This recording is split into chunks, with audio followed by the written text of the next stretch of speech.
IPL 2024లో first match CSK మరి RCB జట్ల మధ్య జరగబోతుంది. అండ్ ఈ మ్యాచ్ మార్చి 22వ తేదీన చెన్నై చెపాక్ స్టేడియం ఎదురు ఆడబోతున్నారు. సో ఈ మ్యాచ్ మీద ఎంత హైప్ క్రియేట్ అయిందో నేను ప్రత్యేకంగా చెప్పనవసరం లేదు. మెయిన్లీ లాస్ట్ టైం రెండు జట్ల మధ్య ఇదే స్టేడియంలో ఒక ఓపెనింగ్ మ్యాచ్ జరిగినప్పుడు ఆ మ్యాచ్లో ఆర్సీబీ టీం దారుణంగా ఓడిపోయింది. సో డెఫినెట్లీ ఆర్సీబీ వాళ్ళు అయితే ఈ మ్యాచ్లో ఎలాగైనా గెలిచి సిఎస్కే మీద రీవెంజ్ తీసుకోవాలని చూస్తారు. అయితే సిఎస్కే సొంత గ్రౌండ్లో వాళ్ళని ఓడించడం చాలా కష్టమైన పని. మెయిన్లీ వాళ్ళ స్పిన్నర్స్ ఎప్పుడు కూడా ఆపోనెంట్ టీమ్స్ మీద పైచేసి సాధిస్తూ ఉంటారు. సో మనమైతే ఈ వీడియోలో ఆర్సీబీ మెయిన్ బ్యాట్స్మెన్ మరియు సిఎస్కే మెయిన్ స్పిన్నర్స్ మధ్య రికార్డులు ఎలా ఉన్నాయో చూద్దాం. అంటే రెండు జట్ల ప్లేయర్స్ మధ్య ఇప్పటివరకు ఎలాంటి బ్యాటిల్స్ నడిచాయో స్టాట్స్తో సహా చూద్దాం. అండ్ లాస్ట్ ఇయర్లో ఈసారి కూడా ప్రతి ఐపీఎల్ మ్యాచ్కి నేనైతే బ్యాటిల్ వీడియోస్ చేస్తా.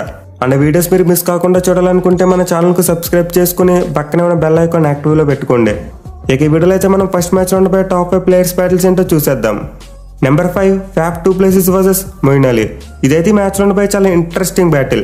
మెయిన్లీ ఆర్సీబీ టీంలో one of the strongest batsmen captain Faf du Plessis.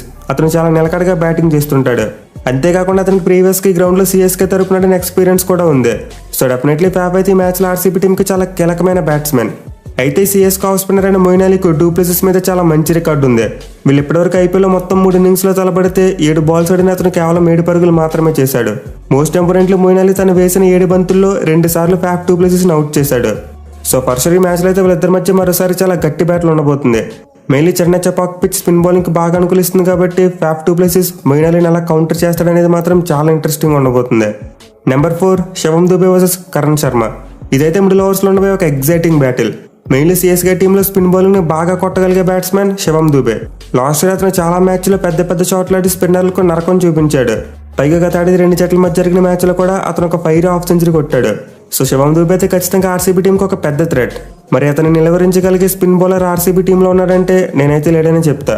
ఎందుకంటే ఆర్సీబీ టీం దగ్గర అంత స్ట్రాంగ్ స్పిన్ అటాక్ లేదు. Mainly Karan Sharma last year చాలా దారుణంగా ఫెయిల్ అయ్యాడు. అలాగే ఇప్పటివరకు శివం దూబేని ఒక్కసారి కూడా అవుట్ చేయలేదు.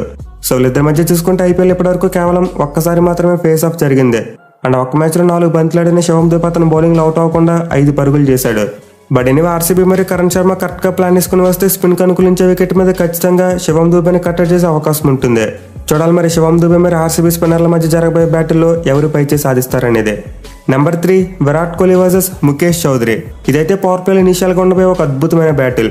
మెయిన్లీ కింగ్ కోహ్లీకి దీపక్ చాహర్ మీద చాలా మంచి రికార్డు ఉంది. సో సిఎస్కే టీం ఇనిషియల్ గా విరాట్ కోహ్లీని అవుట్ చేయాలంటే దీపక్ చాహర్ మీద ఎక్కువగా డిపెండ్ అవ్వలేరు. దీంతో వాళ్ళు ముఖేష్ చౌదరి లాంటి ఒక లెఫ్ట్ ఆర్మ్ పేస్ బౌలర్ని ఖచ్చితంగా యూజ్ చేస్తారు. మెయిన్లీ అతను 2022 ఐపీఎల్లో పవర్ ప్లేలో అద్భుతమైన బౌలింగ్ చేశాడు. పైగా విరాట్ కోహ్లీ మీద చూసుకున్న అతనికి చాలా మెరుగైన రికార్డు ఉంది. వీళ్ళిద్దరు ఇప్పటివరకు 2 ఇన్నింగ్స్ లో తలబడితే 9 బాల్స్ ఆడిన విరాట్ కోహ్లీ కేవలం 5 పరుగులు మాత్రమే చేశాడు. అండ్ ఆల్సో 2 ఇన్నింగ్స్ లో అతను బౌలింగ్ లో ఒకసారి అవుట్ కూడా అయ్యాడు. సో స్ట్రైక్ రేట్ పరంగా చూసుకున్న యావరేజ్ పరంగా చూసుకున్న కోహ్లీకి అయితే ముఖేష్ చౌదరి మీద అంత మంచి రికార్డు లేదు. బట్ ఇనే విరాట్ కోహ్లీ లాంటి బ్యాట్స్మెన్ మనం ప్రత్యేకంగా చెప్పుకోని అవసరం లేదు. అతను ముఖేష్ చౌదరి బౌలింగ్ ఎక్కువ ఇన్నింగ్స్ లో ఫేస్ చేయలేదు కాబట్టి స్టాట్స్ ఎలా కనిపిస్తున్నాయి. పైగా విరాట్ కోహ్లీ తన ఎక్స్పీరియన్స్ యూజ్ చేసి యంగ్స్టర్ అని ముఖేష్ చౌదరి మీద ప్రెజర్ పెడితే అతను ఖచ్చితంగా గాడి తప్పే ఛాన్స్ ఉంటుంది. సో చూడాలి మరి వీళ్ళ మధ్య జరగబోయే బ్యాటిల్లో టన్నుల కొద్ది ఎక్స్పీరియన్స్ ఉన్న విరాట్ కోహ్లీ పైచే సాధిస్తాడా లేకపోతే యంగ్స్టర్ తన పవర్ చూపిస్తాడనేదే. Number 2 Ruturaj Gaikwad versus Mohammed Siraj. ఇది కూడా పవర్ ప్లేలో ఉండబోయే మరి interesting battle. Mainly CSK team కు బ్యాట్ ఎక్కువగా కంట్రిబ్యూట్ చేసేది రుతురాజ్ గైక్వాడే. పైగా ఈ సీజన్ లో డెవాన్ కాన్వే కూడా అందుబాటులో లేడు. సో ఖచ్చితంగా రుతురాజ్ గైక్వాడ్ మీద అయితే చాలా రెస్పాన్సిబిలిటీ ఉండబోతుంది. అయితే ఇనిషియల్ గా రుతురాజ్ గైక్వాడ్ పవర్ ప్లేలో మొహమ్మద్ సిరాజ్ లాంటి ఒక సూపర్ ఫాస్ట్ బౌలర్ని ఎదుర్కోవాలి. మెయిన్లీ ప్రజెంట్ సిరాజ్ ఫామ్ చూసుకుంటే చాలా అద్భుతంగా ఉంది. 3 ఫార్మాట్స్ లో కూడా నిలకడగా బౌలింగ్ చేస్తూ వికెట్లు తీస్తున్నాడు. పైగా లాస్ట్ ఇయర్ చూసుకున్న ఆర్సీబీ టీం తరపున బెస్ట్ బౌలర్ గా నిలిచాడు. కానీ ఇప్పటివరకు వీళ్ళిద్దరి మధ్య జరిగిన బ్యాట్ లో మాత్రం రుతురాజ్ గైక్వాడ్దే పైచే. వీళ్ళిద్దరు 6 ఇన్నింగ్స్ లో తలపడితే 39 బాల్స్ ఆడిన అతను 53 పరుగులు చేశాడు. అండ్ ఆల్సో 6 ఇన్నింగ్స్ లో సిరాజ్ బౌలింగ్ లో కేవలం ఒక్కసారి మాత్రమే అవుట్ అయ్యాడు. సో క్లియర్లీ గైక్వాడ్ అయితే సిరాజ్ మీద చాలా మంచి రికార్డు కనిపిస్తుంది. పైగా ప్రజెంట్ ఆర్సీబీ బౌలింగ్ లైనప్ చూసుకుంటే సిరాజ్ తప్పితే మరో ప్రామినెంట్ బౌలర్ కనిపించట్లేదు. సో చూడాలి మరి మొహమ్మద్ సిరాజ్ పవర్ ప్లేలో రుతురాజ్ గైక్వాడ్ కట్ట వేస్తాడా లేకపోతే మరోసారి గైక్వాడ్దే పైచే అవుతుంది అనేది. Number 1 Glenn Maxwell versus Ravindra Jadeja. ఇదైతే ఒక మ్యాచ్ డిసైడింగ్ బ్యాటిల్ అని చెప్పుకోవాలి. ఎందుకంటే ఆర్సీబీ టీంలో ఉన్న the strongest match winner Glenn Maxwell. అతను తలుచుకుంటే ఒంటి చేత మ్యాచ్ని మలుపు తిప్పగలడు. పైగా లాస్ట్ టైం 2 జట్ల మధ్య మ్యాచ్ జరిగినప్పుడు అతను ఒక మైండ్ బ్లోయింగ్ ఇన్నింగ్స్ ఆడాడు. So definitely CSK team middle overs లో గ్లెన్ మ్యాక్స్వెల్ ను ఎంత కట్టడి చేయగలిగితే వాళ్ళకి అంత మంచిది. అండ్ చేయడానికి వాళ్ళ దగ్గర ఉన్న the best weapon Ravindra Jadeja. ఎందుకంటే మ్యాక్స్వెల్ ఒక రైట్ హ్యాండ్ బ్యాట్స్మెన్ అయితే జడేజా ఒక లెఫ్ట్ ఆర్మ్ స్పిన్నర్. పై ఇప్పటివరకు వీళ్ళిద్దరి మధ్య జరిగిన బ్యాట్లో చూసుకుంటే జడేజా అప్పర్ హ్యాండ్. సో వీళ్ళిద్దరి మధ్య 11 సార్లు ఫేస్ ఆఫ్ జరిగితే 51 బాల్స్ ఆడిన మ్యాక్స్వెల్ 70 పరుగులు చేశాడు. బట్ జడేజా బౌలింగ్ 11 ఇన్నింగ్స్ లో అతను ఏకంగా 6 టైమ్స్ అవుట్ అయిపోయాడు. అంటే యావరేజ్ చూసుకుంటే కేవలం 11.7 మాత్రమే ఉంది.